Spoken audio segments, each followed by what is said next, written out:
Coronavirus, une campagne pour mettre en garde contre les arnaques liées à la pandémie. La Fédération du secteur financier FEBELFIN lance ce lundi une campagne afin de répondre au sentiment d'insécurité et à la multiplication des emails de phishing ou hameçonnage durant la crise du coronavirus. Les fraudeurs profitent de l'actualité pour tromper la vigilance des internautes lors de commandes en ligne ou d'opérations bancaires. Selon les statistiques de FEBELFIN, environ 20% des emails de phishing sont actuellement liés à la crise du coronavirus. Google repère chaque jour dans le monde quelques 18 millions de messages électroniques frauduleux concernant la pandémie.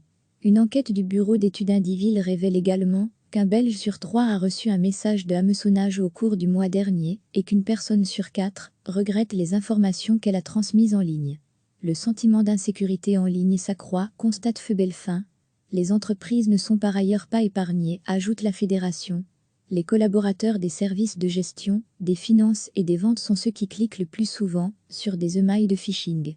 Au travers de sa nouvelle campagne, à laquelle Julie Taton et Christophe Deborsu prêtent leur visage, FEBELFIN veut rappeler aux consommateurs de ne jamais partager leur code bancaire personnel via un lien. Une banque ou toute autre entreprise fiable ne demandera jamais ce genre d'informations, souligne la fédération. Des informations sur le phishing sont disponibles sur la nouvelle plateforme www.protegesvousenligne.be. Recevez chaque matin l'essentiel de l'actualité.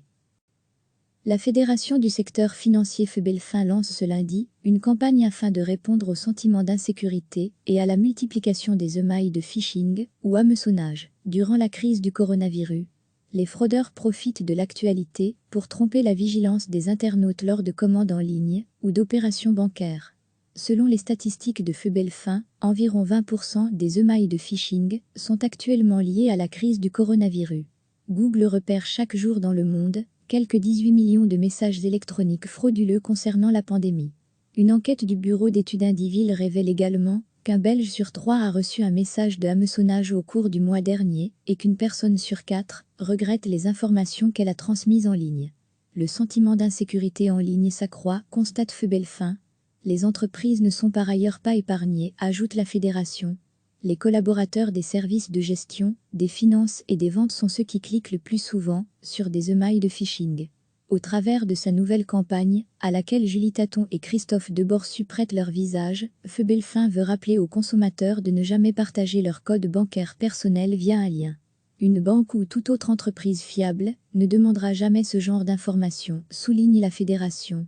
Des informations sur le phishing sont disponibles sur la nouvelle plateforme www.protegesvousenligne.be. Cliquez sur s'abonner pour recevoir les dernières nouvelles.